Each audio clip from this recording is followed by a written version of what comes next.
In this video, I'll be talking about one of the most adorable plants on the planet, the Dwarf Powderpuff. Look at how unique these flowers are. This one is just a baby. Eventually, if it was very happy, it could look like this. It's easily grown in a container. It's also suitable for bonsai. It's hardy in zones 9, 10, and 11. Maybe you're thinking, I can't grow that, I'm not in zone 10, neither am I, but it's easy. I'll tell you how I do it here in New Jersey zone 6. First, let's address the name confusion. Many different plants are referred to as powderpuff. The dwarf powderpuff belongs to the genus Calliandra. There's Calliandra californica, also known as Baja fairy duster. I've also grown this one. It's a very drought-tolerant plant.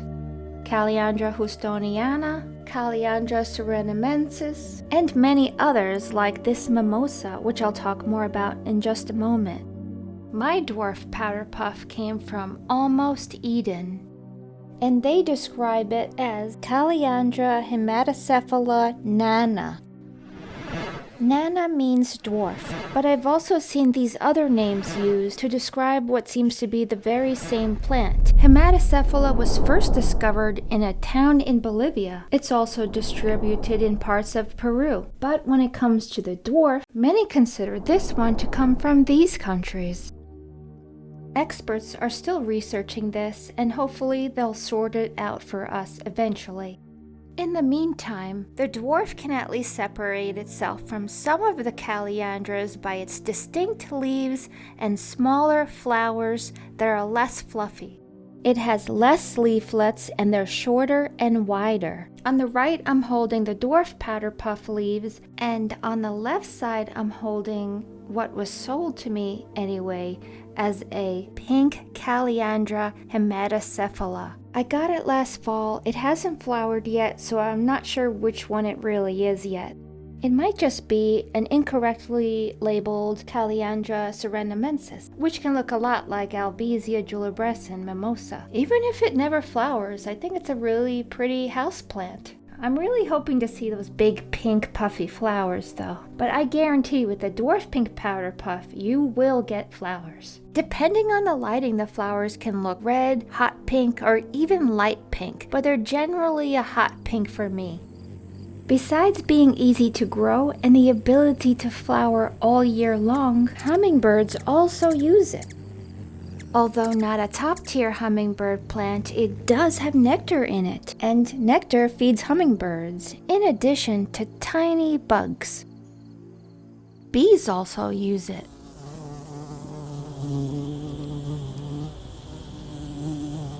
If you've ever seen a mimosa, not this mimosa, also known by other names like Persian silk tree, you'll notice the similarities, and that's because they share a common ancestor. The main difference is the cold hardiness and also the invasiveness, especially in warmer zones.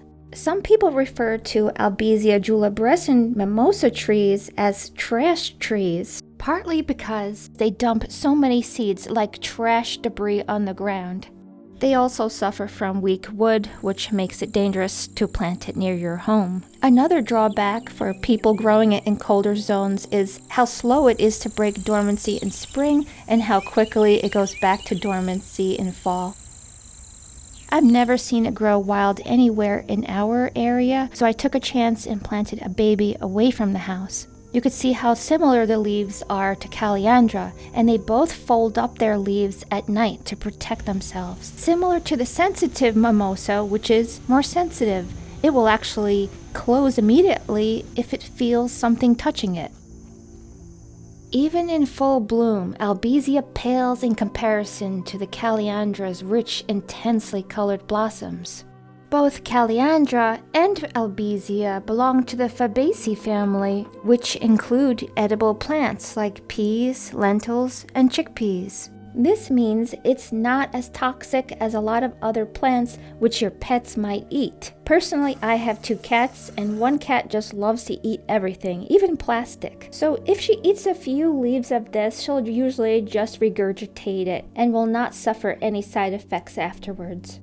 This one is not looking as good as it could be because it's had some setbacks, including a rabbit chewing on it. So if you've got rabbits, just be careful. You can keep it in a small container. Just remember, the smaller container, the more frequent waterings you'll need to do. And that's important. Do not let your powder puff dry out completely. Don't. I'm guilty of that mistake. It's better to overwater than to underwater this plant. If you're in a colder zone like I am, this is what you do in winter. You bring it inside and keep it by the brightest window you have. It doesn't even need to be that bright. And if you have no windows, no problem. Just get yourself an inexpensive little grow light. It's a very easy plant to grow from seed as well. When the flowers are pollinated, you'll get seed pods. You'll wait for them to turn from green to brown, and then you harvest the seeds before they pop open on their own. Otherwise, they'll be hard to find. And it flowers at a very young age, which means you don't have to wait years and years like some other plants. Now, it does take some time to put on size, especially if you're in a colder zone and you don't supplement the light with grow lights. They kind of remind me of these Zone 8 pink dahlias I grew last summer for the first time, but unlike the dahlias, the Dwarf Powderpuff is so much easier to overwinter. Plus, you can enjoy it all year round. I like this powderpuff so much, I used it as a subject for a glass stepping stone. Now that you've seen my first-hand experience here in Zone 6, New Jersey, I hope you'll consider growing this plant. It's so easy to grow, it requires minimal care, it's just so rewarding.